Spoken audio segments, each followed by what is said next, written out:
ओम श्री परमात्मने नमः। आदरणीय भक्तजनों, सादर प्रणाम। हम आज भक्तमाल में श्री नाभाजी के द्वारा वर्णित श्री पीपाजी महाराज की कथा सुनाएंगे। शायद आपने पीपाजी की कथा अवश्य सुनी होगी। जिन्होंने भक्तमाल की कथा साधु संतों के मुख से सुनी होगी तो, अगर नहीं सुनी होगी तो आज हम आपको इसकी कथा सुनाएंगे। श्री गणेशाय नमः। सरस्वती नमस्तुभ्यं वरदे कामरूपिणी विश्वरूपी विशालाक्षी विद्यां देहि सरस्वती, विद्यां देहि सरस्वती। श्री सीतानाथ समारंभां श्रीरामानन्दार्य मध्यमाम् अस्मदाचार्यपर्यन्तां वन्दे श्रीगुरुपरम्परां, वन्दे श्रीगुरुपरम्परां। भक्त भक्ति भगवंत गुरु चतुर्नाम बपु एक, इनके पद बंदन किए नाशत विघ्न अनेक, नाशत विघ्न अनेक। भक्तजनों, श्री नाभाजी महाराज वर्णन करते हैं कि राघव जी प्रथम भवानी भक्त मुक्ति मांगन को धायो। राघव जी सत्य कहो तिहि शक्ति सुदृढ़ हरि शरण बतायो। राघव जी श्री रामानंद पद पाई भयो अति भक्ति की सीमा। राघव जी गुण असंख्य निर्मूल संत धरि राखत ग्रीवा। राघव जी परसि प्रणाली सरस भई सकल विश्व मंगल कियो। राघव जी पीपा प्रताप जगवासना नाहर को उपदेश दियो। भक्तजनों, पीपाजी ऐसे संत हुए कि जिन्होंने एक सिंह को भी भक्त बना दिया, उनको गुरु मंत्र दे दिया और वह सिंह भक्त बन गया। अब हम पीपाजी के चरित्र को सुनते हैं। भक्तवर श्री पीपाजी पहले भवानी देवी के भक्त थे, यानी कि भवानी उनकी कुल देवी थी, वे उन्हीं के भक्त थे। और एक बार वे माता के मंदिर में गए और ध्यान लगाकर माता से प्रार्थना करने लगे, हे माता रानी, आप मुझे मुक्ति प्रदान करें। देवी ने प्रत्यक्ष दर्शन देकर सत्य बात कही कि मुक्ति देने की शक्ति मुझ में नहीं है, वह शक्ति तो भगवान श्री राधा कृष्ण में है। उनकी शरण में जाना ही तुमको सुदृढ़ साधन है, यानी उन्हीं की शरण में जाओ, उन्हीं से प्राप्त होगी। देवी जी के उपदेशानुसार माता ने उनको कहा कि श्री रामानंदाचार्य जी के चरण कमलों को तुम प्राप्त करो और उनसे दीक्षा ग्रहण करो और तभी तुमको मुक्ति प्राप्त होगी, भगवान के दर्शन होंगे। और उनके उपदेश अनुसार वे गुरु कृपा एवं अति भक्ति के प्रभाव से असंख्य अमूल्य गुणों से संपन्न हो गए। उन्हें संत जन सदा गाते रहते हैं। भक्त भक्ति भगवंत और गुरुदेव की आप में ऐसी आराधना की, यानी इन्होंने ऐसी आराधना की कि उसका स्पर्श करते अर्थात देख सुन और समझ करके संपूर्ण वैष्णव की आराधना प्रणाली अत्यंत सरस हो गई। आपने अपने प्रभाव से संपूर्ण संसार का कल्याण किया। इसका प्रमाण यह है कि आपने परम हिंसक सिंह को उपदेश देकर अहिंसक और विनीत बना दिया था। ऐसे श्री पीपाजी महाराज हैं। अब हम पीपाजी महाराज के शिष्य बनने की कथा सुनते हैं। श्री पीपाजी से संबंधित कुछ विवरण इस प्रकार हैं। श्री रामानंदाचार्य जी का शिष्य बनने की घटना। पीपाजी महाराज गांगरोनगढ़ नामक एक विशाल किला यानी एक नगर में रहते थे।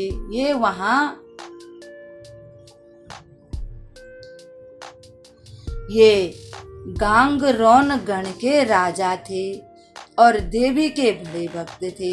एक बार उस नगर में साधुओं की जमात आई। राजा ने जमात का स्वागत करके कहा, देवी जी को 40 मन अन्न का भोग लगता है। यानी कि ये प्रतिदिन वहाँ पर देवी के मंदिर में भंडारा होता था और 40 मन भोज बनाया जाता था। सभी लोग प्रसाद लेते हैं, आप लोग भी देवी जी का प्रसाद ग्रहण कीजिए। साधु ने कहा, हमारे साथ ठाकुर जी भी हैं, हम उन्हीं को भोग लगाकर प्रसाद लेते हैं। यानी कि लड्डू गोपाल जी। दूसरे देवी देवताओं को हम नहीं भोग लगाते हैं। तब राजा ने उन्हें सीधा सामान दिया। साधुओं ने रसोई करके भगवान का भोग लगाया और मन ही मन प्रार्थना की, हे प्रभु, इस राजा की बुद्धि को बदल दीजिए, इसे अपना भक्त बना लीजिए। रात को जब राजा महल में सोया तो उसने एक बड़ा भयंकर स्वप्न देखा कि एक विकराल देहधारी प्रेत ने उनके पलंग को पटक दिया और वे बड़े भयभीत होकर रोने लगे। जागते ही राजा ने स्वप्न की घटना पर विचार किया, तब उसे वैराग्य हो गया। अब राजा ने सोचने लगा कि अब मैं क्या करूं। उसे भगवान की भक्ति विशेष ही प्रिय लगने लगी। संतों की प्रार्थना भगवान ने सुन ली। राजा ने देवी से माया से मुक्ति एवं भगवत प्राप्ति का मार्ग पूछा। तब देवी जी ने सही बात कही कि काशी में विराजमान श्री स्वामी रामानंद जी को अपना गुरु बनाओ और उनके बताए हुए मार्ग पर चलकर भगवान को प्राप्त करो। देवी जी की आज्ञा पाकर राजा ने काशी को प्रस्थान किया। श्री स्वामी जी के दर्शनों की इच्छा से राजा ने जब श्री मठ में प्रवेश करना चाहा तो द्वारपालों ने कहा कि आचार्य श्री की आज्ञा के बिना कोई भी भीतर नहीं जा सकता, आप अपना परिचय दें। इन्होंने कहा कि हम गागरोनगढ़ के राजा हैं। तब द्वारपालों से श्री स्वामी जी ने कहा कि हम लोग तो विरक्त हैं, राजाओं से हमें क्या प्रयोजन है, हम किसी राजा वाजा को नहीं जानते हैं, राजाओं से हमें कोई काम नहीं है। यह सुनकर पीपाजी ने राजशाही का भेष त्याग करके फिर शरणागति की प्रार्थना कहलवा भेजी। देहा शक्ति का निराकरण करने के लिए श्री स्वामी जी ने आदेश दिया, तो ठीक है, तुम अब कुएं में गिर पड़ो। आज्ञा सुनते ही मन में अत्यंत प्रसन्न होकर पीपा कुएं में गिरने के लिए जाने लगे। परंतु स्वामी जी ने कहा कि अपने शिष्यों से हम इनकी परीक्षा ले रहे हैं, इनको कुएं में गिरने मत देना। अगर इस सच्चे भाव से कुएं में गिरने के लिए जाएं तो तुम इन्हें पकड़ लेना। जब वे कुएं में गिरने चले परंतु श्री स्वामी जी के सेवकों ने उन्हें पकड़ लिया। इनकी दृढ़ निष्ठा देखकर श्री स्वामी जी बड़े प्रसन्न हुए और इन्हें बुलाकर दर्शन दिया। आचार्य श्री स्वामी रामानंदाचार्य जी ने भक्ति पीपा को मंत्र दीक्षा देकर अपना शिष्य बनाया और इनके ऊपर विशेष कृपा की, क्योंकि इनके विचार इतने शुद्ध थे और ये सब कुछ छोड़ करके सिर्फ भगवान को प्राप्त करना चाहते थे। गुरुदेव के अनुग्रह से पीपा जी ने भगवत भक्ति को दृढ़ता पूर्वक अपने हृदय में धारण किया और गुरु के बताए हुए मार्ग पर चलने लगे। श्री स्वामी जी ने इन्हें आज्ञा दी कि अब तुम अपनी राजधानी गांगोर गढ़ को जाओ और वहीं घर में रहकर साधु संतों की सेवा करो। 1 वर्ष बीतने पर जब हम तुम्हारी सेवा को और तुम्हारे भक्ति को देखेंगे, तब हम आगे की जो भी क्रिया होगी वह करेंगे। तुम संतों की सेवा में सुख पाओ और तुम्हारी सेवा से सुखी होकर संत तुम्हारे यहाँ से विदा होते रहें। संत यानी कि तुम्हारे घर आते जाते रहेंगे, तुम उन्हीं की सेवा करो, यही तुम्हारी अभी भक्ति होगी। तब हम तुम्हारे घर आएंगे, वहीं हमारा दर्शन फिर तुम करना। श्री स्वामी जी की ऐसी आज्ञा पाकर श्री पीपा जी घर लौट आए और बड़ी सुंदर रीति से संतों की सेवा करने लगे और इंतजार करने लगे कि गुरुदेव का दर्शन कब होगा। जब 1 वर्ष पूरा होने लगा, तब आपने गुरुदेव भगवान को एक पत्र में लिखकर भेजा कि दास पर आप कृपा कीजिए, अपने वचनों का पालन कीजिए। पत्र पाकर श्री स्वामी जी अपने प्रिय 40 भक्तों को साथ लेकर गांगोर गढ़ को चले। आचार्य श्री रामानंद जी महाराज, कबीरदास, रैदास आदि अपने 40 शिष्य सेवकों को साथ लेकर गांगोर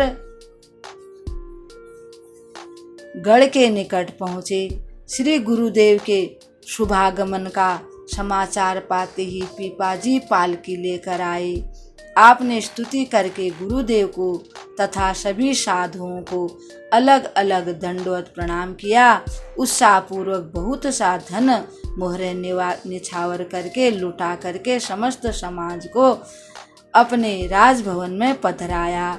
श्री स्वामी जी ने पीपा जी की भगवंत में दृढ़ भक्ति तथा सेवा की सुंदर रीति देखकर उनसे कहा, तुम्हारी इच्छा हो तो घर पर रहकर सेवा करो अथवा विरक्त होकर भजन करो, दोनों ही तुम्हारे लिए समान हैं।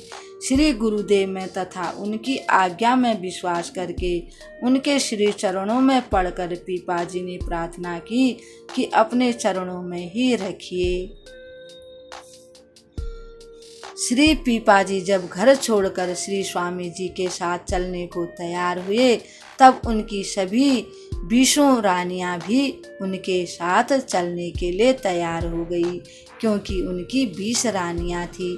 तब पीपा जी ने कहा, यदि तुम सबको मेरे साथ ही चलना है तो तुम लोग ये जो राजसी जो तुम्हारे वस्त्र हैं, आभूषण हैं, इनको त्याग दो और एक कंबल को लपेट लो और उसी को पहनकर मेरे साथ चलो।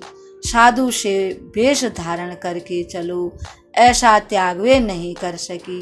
सभी रोने लगी, परंतु उसमें से जो सबसे छोटी रानी सीता सहचरी जी थी, वे इसके लिए तैयार हो गई। उन्होंने अपने सारे वस्त्र उतार दिए, गहने भी उतार दिए और एक जो कंबल था उसको एक चोला सा बनाकर उनकी पास आ गई और कहने लगी, अब ठीक है, मैं भी आपके पास चलूंगी। तब राजा ने कहा कि अगर तुमको मेरे साथ चलना है तो तुमको इसको भी उतार कर फेंक दो। और सुनते ही सीता सहचरी उस चोले को भी फेंकने के लिए तैयार हो गई। यह देखकर श्री स्वामी जी को दया आ गई। उन्होंने पीपा जी को आज्ञा दी कि इनको साथ में ही रखो, अब ये मत उतरवाओ। श्री स्वामी जी के अधिक आग्रह करने और शपथ दिलाने पर श्री पीपाजी सीता सहचरी को अपने साथ ले चलने के लिए तैयार हो गए। राजा को रोकने के लिए रानियों ने एक ब्राह्मण को बहुत सा धन देकर उसे प्रेरित किया कि राजा को लौटा करके ले आएं। राजा कदापि भी वहां न जाएं और राजा को उस ब्राह्मण ने कहा कि मैं कदापि नहीं जाने दूंगा। पीपाजी के समझाने पर भी उसने अपना हट नहीं छोड़ा। रुकने को पीपाजी तैयार नहीं हुए। ब्राह्मण के बहुत करने पर भी ब्राह्मण ने कहा, अगर आप नहीं रुकोगे तो मैं विष खाकर मर जाऊंगा, आपको अवश्य चलना पड़ेगा। और उस ब्राह्मण ने विष खा लिया और वह मर गया। तब श्री स्वामी जी ने उसे जीवित करके उसे और रानियों को लौटा दिया। कालांतर में श्री पीपाजी और सीता सहचरी संत समाज के साथ आनंददायिनी श्री द्वारिकापुरी में पहुँचे। कुछ दिनों तक सभी लोग वहाँ रहे। जब श्री स्वामी जी अपने शिष्य सेवकों को लेकर वहाँ से काशीपुरी को चले, तब श्री पीपाजी ने प्रार्थना करके कुछ दिन द्वारिका में रहने की आज्ञा मांगी और आज्ञा पाकर वहीं रह गए। रहते रहते इन्हें भगवान के दिव्य द्वारिकापुरी के दर्शनों की ऐसी उत्कंठ इच्छा हुई, इतनी इच्छा हो गई कि ये अपने को रोक नहीं पाए और समुद्र में कूद पड़े। उसी क्षण श्री कृष्ण ने अपने कुछ सेवकों को इन्हें लिवा लाने के लिए भेजा। बोल श्री द्वारिकाधीश भगवान की जय। वे इन्हें सादर भगवान के पास लिवा लाए।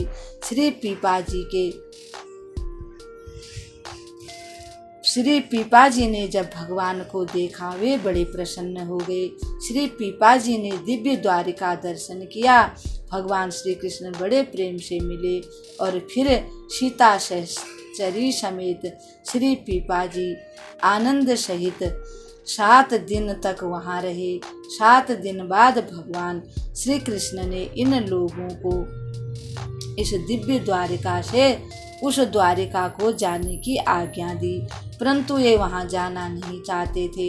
तब श्री श्याम सुंदर ने बड़े प्रेम से कहा, मेरे जिस रूप के दर्शन तुमने किए हैं उसी में मन को लगाते हुए तथा उसी रूप माधुरी का पान किए करते हुए वहाँ जाकर भी उसे ही देखते रहोगे, तब विरह व्यथा तुमको न व्यापेगी। अगर तुम इस दिव्य ध्यान से उस द्वारिकापुरी को जाओगे तो तुम मेरे ध्यान करते रहोगे, तुमको मेरे विरह का कोई भी फिर व्यथा नहीं होगी।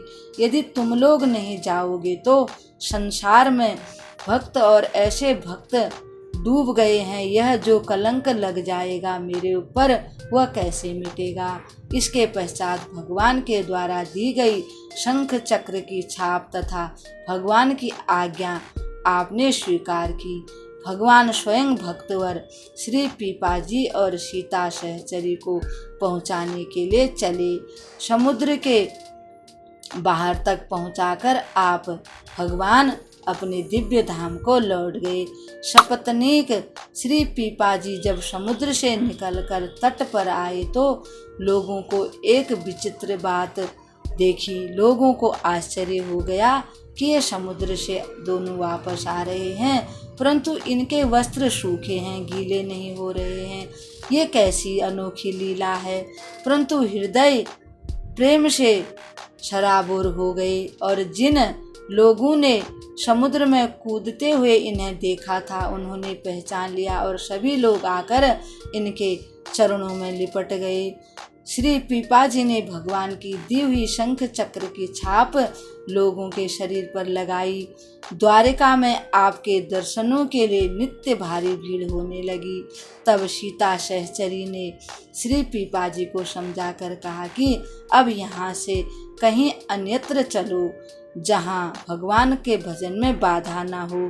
दोनों द्वारका से चल दिए। छठे मुकाम पर पहुँचते ही इन्हें पठान मुसलमान मिल गए। उन्होंने सीता सहचरी को छीन लिया, क्योंकि माता रुक्मिणी ने उन्हें दिव्य वस्त्र आभूषण दिए थे और उन पठानों ने उनको लूट लिया। और जब सीता सहचरी ने भगवान का ध्यान किया, भगवान दौड़कर आ गए और दुष्टों को मारकर सीता सहचरी को उन्होंने छुड़ा लिया। इस प्रकार इनकी रक्षा करके और दर्शन देकर प्रभु ने इन्हें आनंदित कर दिया। इस प्रकार से नाभाजी महाराज वर्णन करते हैं कि श्री पीपा ने श्री सीता सहचरी से कहा, देखो यहाँ कैसे कैसे संकट आते हैं, अतः अच्छा होगा कि अब भी तुम घर को चली जाओ। श्री सीता सहचरी ने उत्तर दिया, भगवान हरि ही भय को हरने वाले हैं, रक्षक हैं, वे ही रक्षा करेंगे। इसके उपरांत दोनों उसी मार्ग से चले जिसमें एक सिंह रहता था, जो बहुतों को मारकर खा चुका था, परंतु इनके दर्शन से उसका अंतःकरण पवित्र हो गया। लोगों ने इनको बहुत कहा कि तुम इस रास्ते पर मत जाइए, यहाँ एक भयंकर सिंह रहता है और वह मनुष्यों को खा जाता है। और वह विनीत भाव से इनके निकट बैठ गया। तब इन्होंने उसे शिष्य करके समझा कि अब तुम वैष्णव हो गए, अतः किसी की चिंता मत करो और किसी की हिंसा भी मत करना। इसके बाद वे दूसरे गांव में उसको मंत्र दीक्षा दे करके दूसरे गांव में चले गए। वहां आपने शेष साई भगवान के दर्शन किए। बोल श्री वैकुंठनाथ भगवान की जय। और दुकानदार के न देने पर सूखे बांसों को हरा करके एक हरा बांस भगवान को अर्पण कर दिया। वहाँ पर एक दुकानदार था, ये चलते चलते बहुत थक गए थे। इन्होंने सोचा ये लट्ठियाँ पड़ी हुई हैं, इनका सहारा लट्ठी छड़ी इसका बना करके हम इसी के सहारे और चलेंगे। तो जब उसने कहा कि तुम पीपा जी ने और सहचरी जी ने एक उनसे बांस की लकड़ी मांगी, तो उस दुकानदार ने इनको देने से मना कर दिया। तो इन्होंने जब उनकी तरफ देखा तो ये सारे के सारे बांस हरे हो गए। बांस इन्होंने भगवान को अर्पण किया। वहाँ से चलकर आप परम प्रेमी भक्त श्री श्रीधर जी के यहाँ पहुँचे। इस प्रकार से भक्तजनों, ये पीपा जी महाराज की कथा बहुत लंबी है। आधी कथा तो हमने आज इसकी चर्चा की है और आधी कथा की चर्चा हम कल करेंगे। तब तक के लिए हम आपको प्रणाम करते हैं। आप हमेशा प्रसन्न रहिएगा और आप सुखी रहिएगा।